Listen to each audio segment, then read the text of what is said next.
अस्सलाम वालेकुम। आज हमने वर्ब करेक्शन की एक्सरसाइज नंबर 5 करनी है ब्राइट लीडर से। फर्स्ट सेंटेंस है he dash to my letter. तो अगर इसकी उर्दू में ट्रांसलेशन की जाए तो इसकी सेंस बनेगी उसने मेरे ख़त का जवाब नहीं दिया। इट मीन्स कि हमने यहाँ पर पास्ट टेंस को सिलेक्ट करना है।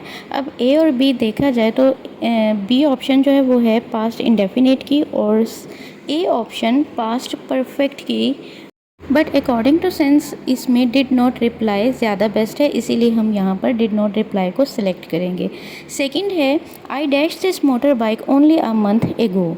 अब जैसा कि यहाँ पर एगो का लफ्ज़ आ गया, ये सिंपल सेंटेंस है और हमने पिछले एक्सरसाइजेस में भी यही किया था कि अगर किसी भी सेंटेंस में जो सिंपल हो और उसमें एगो, लास्ट या फिर यस्टरडे जैसे अल्फाज इस्तेमाल हों तो हमने वहाँ पर सेकंड फॉर्म ऑफ वर्ब का इस्तेमाल करना होता है।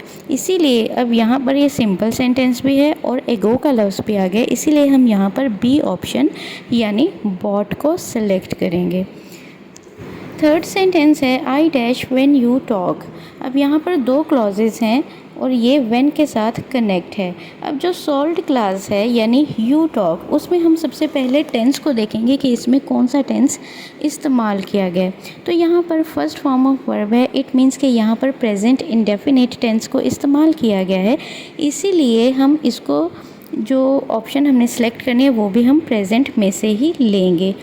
और यहाँ पर अकॉर्डिंग टू सेंस अगर देखा जाए तो डू नॉट लिसन यहाँ पर परफेक्ट है। हैव नॉट लिसन्ड हम इसलिए नहीं लेंगे क्योंकि अगर हम इसको उर्दू में ट्रांसलेट करें तो ये इसकी सेंस कुछ इस तरह से बन जाएगी, जब आप बात करते हैं मैं सुन नहीं चुका हूँ, तो ये सेंस नहीं सही बन रही, इसीलिए हम डू नॉट लिसन लेंगे कि मैं नहीं सुनता हूँ, ताकि ये हमें सही सेंस दे। फोर्थ सेंटेंस है the bus dash before I boarded it. अब यहाँ पर भी दो क्लॉजेज हैं यानी दो बातें की गई हैं, तो इसीलिए सबसे पहले हमारे पास जो सॉल्ड सेंटेंस है तो उसमें हमने टेंस को आइडेंटिफाई करना है, तो हम उसको आइडेंटिफाई करने के लिए फॉर्म ऑफ वर्ब को देखते हैं। अब यहाँ पर just second form of verb का इस्तेमाल किया गया है, इट मीन्स कि ये पास्ट इंडेफिनिट टेंस यहाँ पर यूज़ किया गया है। अगर इस तरह का सेंटेंस हो जिसमें एक सेंटेंस में पास्ट इंडेफिनिट टेंस हो तो हम दूसरी क्लॉज में भी पास्ट टेंस को ही इस्तेमाल करते हैं, चाहे वो पास्ट इंडेफिनिट टेंस हो, पास्ट कॉन्टिन्यूस टेंस हो या फिर पास्ट परफेक्ट टेंस हो। तो अब यहाँ पर एक में अगर पास्ट इंडेफिनिट है, इट मीन्स कि हम यहाँ पर पास्ट परफेक्ट यानी हैड स्टार्टेड को सिलेक्ट करेंगे। तो नेक्स्ट सेंटेंस है after you dash I went to sleep. अब ये भी सेम रूल यहाँ पर अप्लाई होगा, इसमें भी सॉल्ड क्लास में सेकंड फॉर्म ऑफ वर्ब का इस्तेमाल किया गया है वेंट का, तो इसीलिए हम इसको भी पास्ट में ही रखेंगे और यहाँ पर हैड लेफ्ट को सिलेक्ट करेंगे। सिक्स्थ सेंटेंस है they dash there breakfast after they had washed. अब यहाँ पर भी दे हैड वॉश्ड में पास्ट परफेक्ट है यानी हैड के साथ थर्ड फॉर्म है, इट मीन्स कि ये पास्ट परफेक्ट टेंस है, तो अब हम इसको भी पास्ट में ही रखेंगे। तो यहाँ पर हमने सेकंड फॉर्म ऑफ वर्ब यानी टुक को सिलेक्ट करना है। सेवन सेंटेंस है she dash before the party began.